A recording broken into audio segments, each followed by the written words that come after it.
Hello everyone and welcome back into the GSMC Fantasy Sports Podcast, brought to you as always by the GSMC Sports Network. Before we get into our second segment of the day though, I do want to remind you that if you do feel so inclined throughout the show to consider making yourselves available to the Super Chat, Super Thanks, and Super Stickers features here on YouTube. Great way to contribute and interact with the show. You can go to our website if you so choose as well and leave a tip or donation and a comment there as well, or just do it through YouTube's many great features.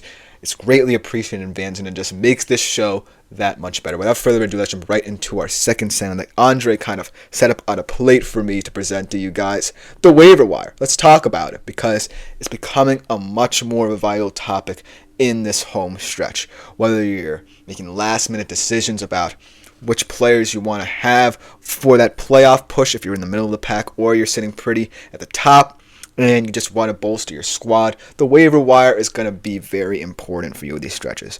Now, in terms of the teams you might be having to look at and the players, respectively, you're going to have to diversify the way you look at different teams, right? Because it's not just good teams, elite teams, who have players who have been unsung heroes for their respective squads. It's the bad teams you might want to be looking at, because with all these injuries piling up for them, there's more chances for these players to get touches rather than elite teams who already have cemented players and depth, most importantly, at certain positions.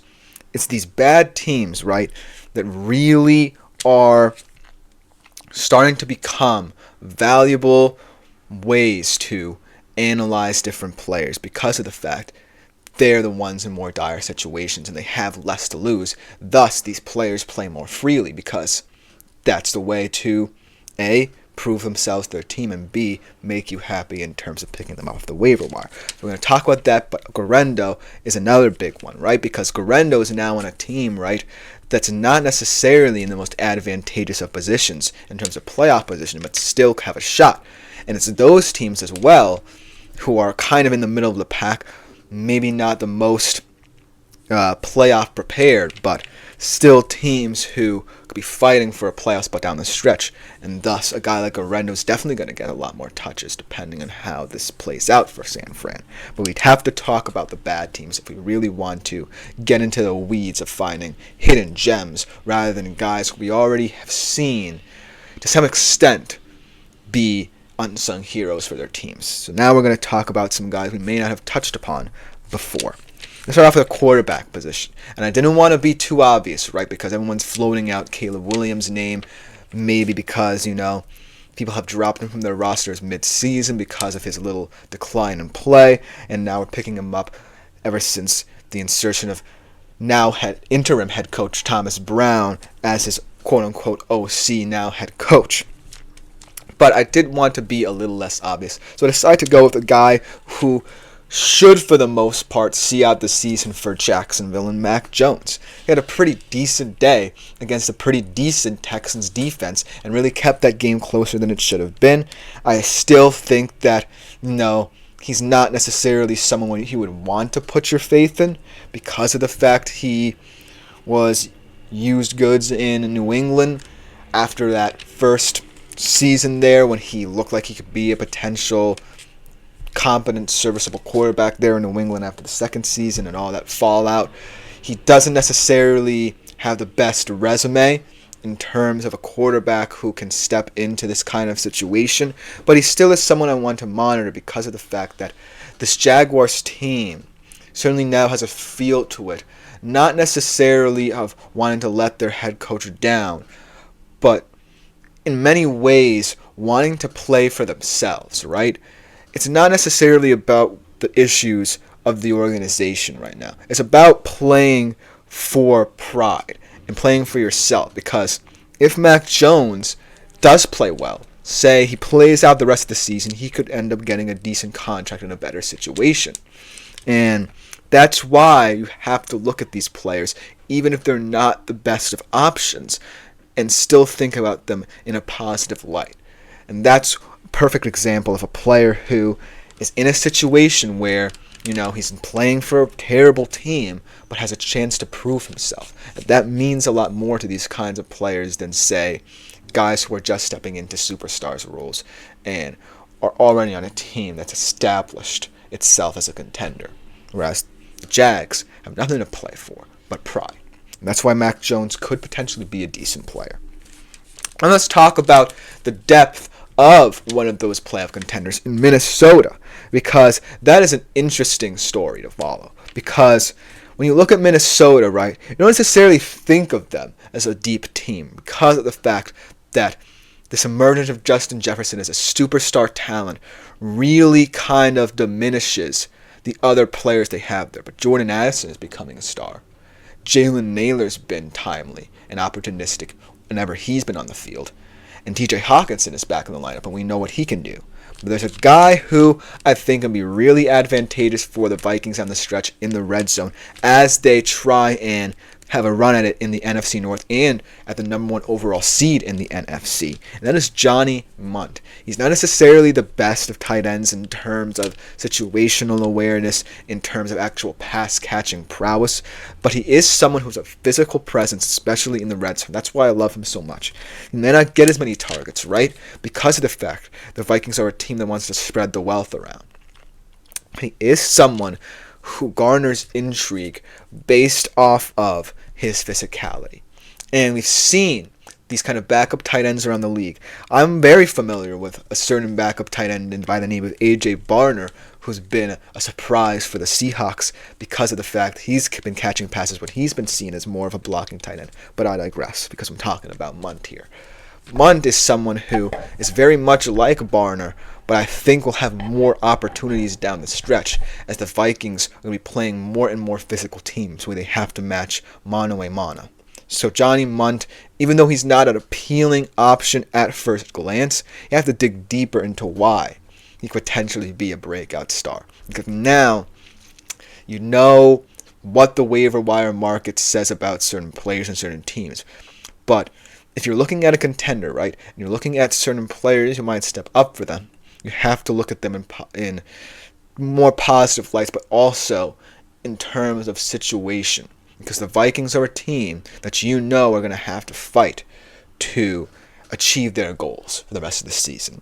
So, how will they fight? They're going to have to use their physical players, and Johnny Munt is one of them. I know it's going to be kind of complicated to justify certain things, and I know that me telling you about him kind of complicates the way you view now other players, perhaps. But he is someone who I'm intrigued by. He did have a touchdown catch in that game against Arizona. So he is someone who they can utilize to a much larger extent down the stretch in those tougher matchups, especially in that potential division-clinching one in Week 18 that I'm very much looking forward to against Detroit. And then the third guy I want to talk about, again, this is a guy who has probably not gotten as many opportunities as he deserved in this offense, but he is playing for one of the most historic offenses. The problem is his team is not going to be competing for a playoff spot, unfortunately. It is Chase Brown of the Cincinnati Bengals. Now, I understand that he's not had the best of seasons. A lot of people were very hopeful about him, I believe, coming into this year, just because of the fact that he had a great end to his 23 season. But I do believe that, this is someone down the stretch who, in terms of playing for pride, speaks to me a lot because of his physicality and explosiveness combined. When I look at that Bengals running back room, it's definitely not the prettiest. And it's definitely not one that's going to stand out because of the receivers they have, right? So you're going to have to look at it in a way in which one of these guys wants this position more and wants to play for pride more than the other. And I think it's Chase Brown right now. Zach Moss has really proven he's not necessarily a starting type of guy or necessarily a competent backup for that matter. He's been kind of a disappointment ever since going there. And I feel like, for what it's worth, it makes more sense if you want to be a much more explosive offense to go with the guy who actually screams that. And that's what I view in a guy like Chase Brown. Definitely not the best of picks. Definitely not someone like a Tank Bigsby, perhaps, or an Isaiah Pacheco, or someone of that nature, or a Rico Dowdle even, for that matter. But Chase Brown is someone who I think about in terms of this Bengals offense and what it could be in the future as well. This is kind of one of those picks where he could perform for you this season as well, but also might be someone you might want to look for in the future, potentially in dynasty leagues even, because he's a young guy with a lot of talent, a lot of raw potential, and if the Bengals do decide to retool this offseason, might become one of the faces of this franchise as well. So that's why he intrigues me so much in terms of his value, not just for this season, but beyond as well. And I always love talking about guys who you might want to look into for the next 5 to 10 years in terms of fantasy as well, because it's always nice to have someone in the back of your mind to monitor throughout your own fantasy journey as well. And last but not least, another guy from Jacksonville who has no choice but to step up in Parker Washington. Going to have a much bigger role, did have a much bigger role in that game against Houston this weekend.